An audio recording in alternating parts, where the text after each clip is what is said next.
মানব নির্মিত সবচেয়ে বড় প্রতিরক্ষা স্থাপনা the great wall of China পৃথিবীর সপ্তম আশ্চর্যের একটি, যার দৈর্ঘ্য ২১,১৯৬ কিলোমিটার, গড় উচ্চতা ২০ ফুট এবং এটি এতটাই চওড়া এর ওপর দিয়ে ৫ জন ঘোড়সাওয়ার পাশাপাশি একসাথে চলতে পারে।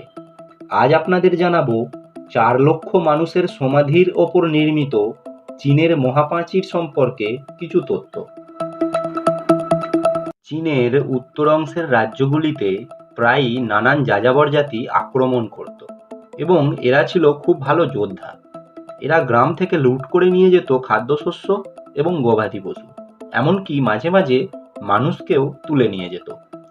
ওই সময় ওই যাযাবরদের আক্রমণ থেকে রাজ্যকে এবং রাজ্যবাসীকে রক্ষা করার জন্য উত্তর অংশের রাজ্যের রাজারা তাদের সীমানা বরাবর প্রাচীর নির্মাণ করে।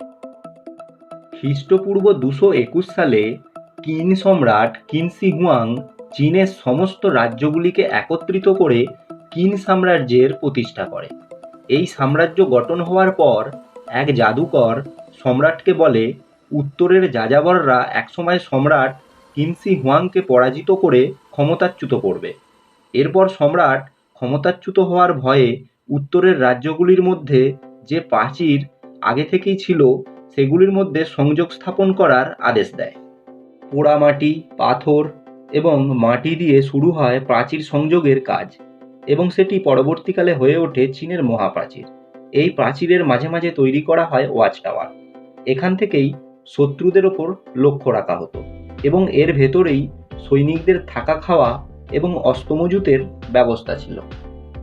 অবশ্য সেই প্রাচীরের বেশিরভাগটাই ধ্বংস হয়ে গেছে। বর্তমান প্রাচীরের যে অংশটি দেখা যায় সেটি মিং রাজবংশের আমলে নির্মিত। শুরু থেকে শেষ পর্যন্ত প্রায় কয়েক হাজার বছর ধরে ২০টি রাজবংশ মিলে এই প্রাচীর নির্মাণ হয়েছিল। সৈনিক, শ্রমিক, সাধারণ নাগরিক এবং যুদ্ধবন্দী মিলে প্রায় ১০ লক্ষ লোক এই নির্মাণ কাজে অংশ নিয়েছিল।